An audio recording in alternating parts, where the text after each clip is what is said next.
Bismillah, Assalamualaikum warahmatullahi wabarakatuh. Alhamdulillahilladzi wa kafa, wassalatu wassalamu ala nabiyil mustafa, wa ala alihi wa sahbihi wal muwafa. Ashhadu an la ilaha illallah wahdahu la syarikalah, wa ashhadu anna muhammadan abduhu wa rasuluhu la nabiyya wa la rasula ba'dah. Allahumma salli wa sallim wa barik ala Muhammad wa ala alihi wa sahbihi ajma'in. Qala Allah Ta'ala fil Qur'anil Karim, a'udzu billahi minasyaitonir rajim. Ya ayyuhalladzina amanu kutiba 'alaikumus shiyam kama kutiba 'alal ladzina min qablikum la'allakum tattaqun. Baik, bagaimana kabarnya anak-anak Ustadz yang solih dan solihah? Insya Allah dalam lindungan Allah Subhanahu wa Ta'ala ya. Gimana puasanya hari ini? Kuat? Kuat insya Allah ya. Ada yang sudah bolong? Puasa ke-17 nih ya, tinggal 13 hari lagi. Kalau puasanya 30 atau 12 hari lagi kalau puasanya 29. Ada yang bolong? Nggak apa-apa. Tahun ini nggak apa-apa ada yang bolong ya. Tapi tahun depan janji nggak boleh ada yang bolong, harus full ya. Karena kalau full puasanya Allah akan jamin ya dosa-dosa kita yang lalu itu diampuni oleh Allah Subhanahu wa Ta'ala. Mau dosanya diampuni kan? Kalau dosanya diampuni kan masuk surga ya. Masa nggak mau masuk surga? Iya nggak? Oke, kemudian salat beserta salam semoga senantiasa tercurah kepada Nabiullah Muhammad sallallahu alaihi wasallam, keluarganya, sahabatnya, tabi'in, tabi'ut tabi'in, dan umat yang senantiasa istiqomah menjalani hidup di atas sunnah beliau. Kita mengharapkan syafaat beliau nanti di yaumil qiyamah, dan semoga kita termasuk yang beliau akui sebagai umatnya ya, mendapatkan syafaat beliau nanti di yaumil qiyamah dan bertetangga dengan beliau di surganya Allah Subhanahu wa Ta'ala. Amin. Nah, puasa ke-17 nih ya. Nah, Ramadan ke-17, malam Ramadan ke-17 itu lekat dengan, ada yang tahu? Biasanya kita memperingati, benar ya, nuzulul Quran. Nuzulul Quran itu waktu diturunkannya Al-Quran kepada Rasulullah Muhammad SAW. Nah, tapi Ustadz nggak lagi mau cerita tentang nuzulul Quran ya, karena pasti anak-anak Ustadz yang solih-solih sudah tahu ceritanya. Ketika Rasulullah Muhammad SAW menerima wahyu pertama kali di Gua Hira ya. Nah, yang pengen Ustadz sampaikan hari ini adalah tentang hal-hal yang harus antum ketahui tentang Al-Quran. Nah, hal-hal yang harus antum ketahui tentang Al-Quran. Yang pertama, ya, Al-Quran itu adalah kalamullah yang masih asli kalimat-kalimatnya yang dapat kita dengar sampai sekarang. Ustadz, kalamullah itu apa sih? Kalamullah itu adalah kalamnya Allah. Kalam itu adalah perkataan ya. Jadi kalamullah itu adalah perkataannya Allah. Nah, kalamullah ini sering kita dengar sebagai kitab suci ya. Kitab suci itu ada berapa coba? Oke, yang pertama Zabur ya, kemudian Taurat, kemudian Injil ya, baru kemudian Al-Quran. Nah, semua itu dalam kitab-kitab suci itu semuanya adalah kalamullah ya. Nanti ada lagi selain kitab-kitab suci itu adalah suhuf. Suhuf itu lembaran-lembaran yang pernah Allah turunkan kepada Ibrahim ya. Dalam satu riwayat itu ada yang diturunkan kepada Nabi Idris dan Nabi Syed ya. Itu suhuf, lembaran-lembaran. Dia tidak berupa kitab suci. Nah, semua itu adalah kalamullah. Tapi baik suhuf kemudian kitab-kitab suci yang lain itu semuanya tidak ada lagi yang asli ya. Yang hari ini masih asli itu adalah hanya Al-Quran sebagaimana dulu diturunkan ya. Hari ini yang kita dengar ya seperti itulah, tidak pernah berubah, karena Allah sendiri yang menjamin bahwasannya Allah akan menjaga Al-Quran ya. Kalau kitab-kitab suci yang lain, misalnya di Indonesia, dia berbahasa Indonesia, ya. Kemudian di Inggris, dia berbahasa Inggris, ya. Di mana? Di Kaur ada enggak ya? Kitab suci yang lain itu pakai bahasa Kaur juga enggak ya? Mungkin juga begitu. Tapi Al-Quran tidak. Al-Quran dulu diturunkan di mana? Di negeri Arab sana. Tapi kemudian Al-Quran dibawa ke Inggris, dibawa ke Amerika, dibawa ke Indonesia, dibawa ke Kaur, semuanya tetap berbahasa Arab dia. Tidak berubah bahasa-bahasanya. Tapi kitab-kitab suci yang lain, mereka berubah bahasa-bahasanya. Bahkan namanya ada yang berubah, ada yang jadi Bible, ada yang jadi Talmud.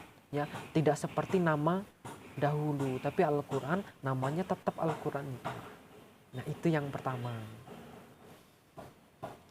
Nah, yang kedua, hal yang harus antum ketahui tentang Al-Quran adalah Al-Quran itu satu-satunya kitab suci yang oleh umatnya, yang oleh orang yang meyakininya dapat dihafal.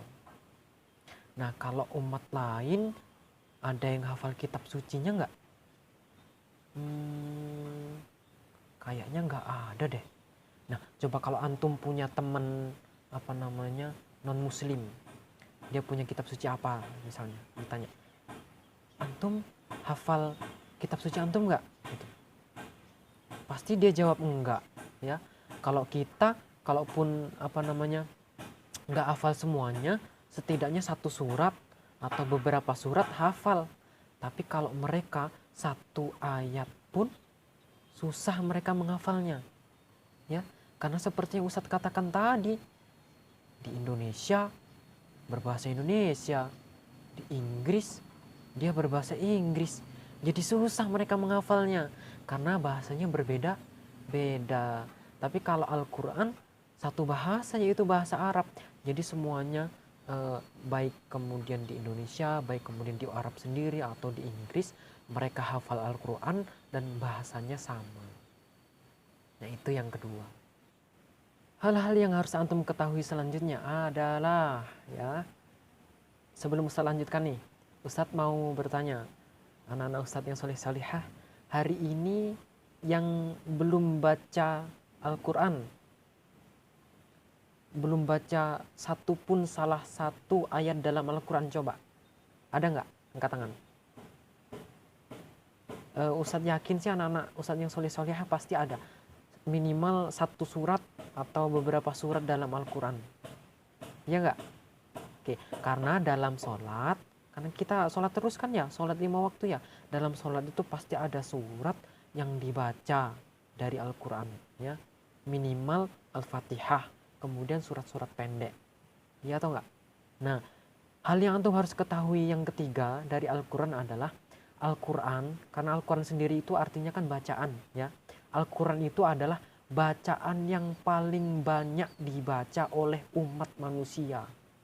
Ya, kalau kitab lain, kemudian ada buku-buku misalnya itu, nggak akan sesering Al-Quran ya manusia membacanya. Ya, tapi Al-Quran, ya, bacaan yang ada di dalam Al-Quran itu setidaknya dalam satu orang itu minimal berapa? 17 kali ya. Kan Al-Fatihah itu minimal 17 kali ya dibaca dalam sholat. Ya, minimal 17 kali orang membacanya. Ya. Nah, adapun kalau bacaan-bacaan yang lain nggak tahu ya. Ustadz punya buku di rumah setahun, Ustadz beli belum dibaca. Dan oke, anak-anak Ustadz yang solih dan solihah, yang keempat adalah Al-Quran itu adalah mukjizat yang Allah turunkan paling lama. Ya, mukjizat yang Allah berikan paling lama itu adalah Al-Quran. Oke, kalau Nabi Musa misalnya mukjizatnya dulu apa? Ia dapat membelah lautan. Kemudian Nabi Isa dapat menghidupkan orang mati. Ya. Nah, tapi mukjizat itu hanya berlaku sekali dan saat itu saja. Kita nggak lihat sampai sekarang ada orang bisa belah lautan, ada orang yang bisa menghidupkan orang mati, nggak ada. Nah, tapi mukjizatnya Nabi Muhammad SAW itu adalah Al-Quran salah satunya. Dan itu masih kita bisa lihat sampai sekarang mukjizat itu. Ustadz, emang Al-Quran itu mukjizat ya? Iya, Al-Quran itu mukjizat terbesar yang dimiliki oleh Nabi Muhammad SAW. Karena dengan Al-Quran itu tidak hanya dapat bisa membelah lautan atau menghidupkan orang mati, tapi dengan Al-Quran seluruh alam ini Allah rahmati dengan Al-Quran itu, ya.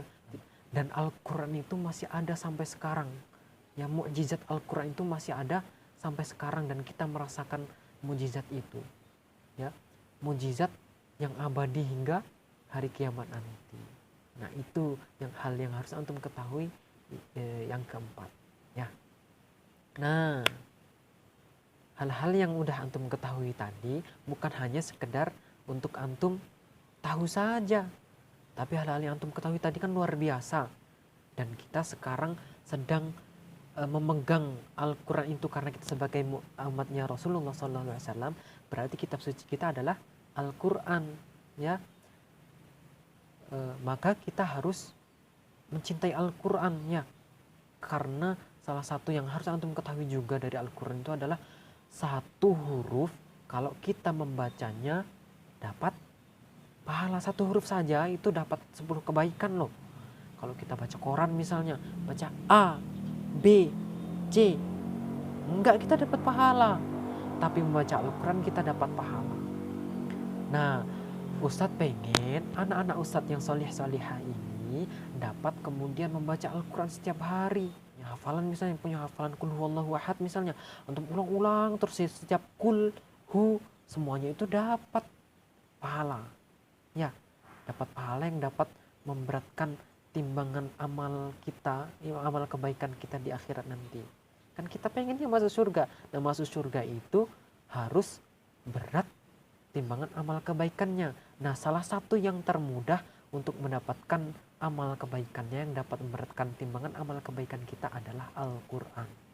Dan kemudian Al-Quran itu juga dapat menjadi syafaat, ya, syafaat bagi kita nanti di hari akhir, di hari kiamat.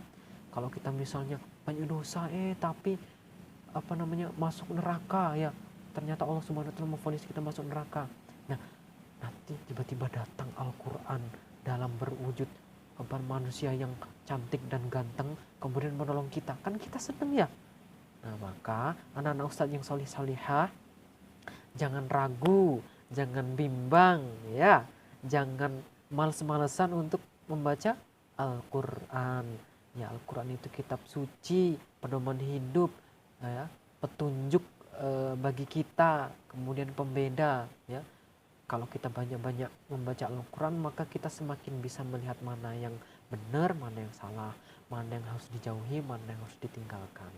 Nah, siap ya anak-anak Ustadz yang soleh-solihah, mumpung ini masih Ramadan, bulan Al-Quran, ya, kita perbanyak interaksi dengan Al-Quran, semoga kita bawa itu setelah Ramadan nanti. Oke, cukup itu saja dari Ustadz. Semoga bermanfaat apa yang Ustadz sampaikan. Semoga dapat menjadi pelajaran, ada hikmah dan ibrah yang bisa diambil oleh anak-anak Ustadz yang solih-solihah dari apa yang kemudian Ustadz sampaikan hari ini. Demikian, kepada Allah mohon ampun jika ada yang salah. Kepada anak-anak Ustadz sekalian, Ustadz mohon maaf. Billahi taufiq wal hidayah. Assalamualaikum warahmatullahi wabarakatuh.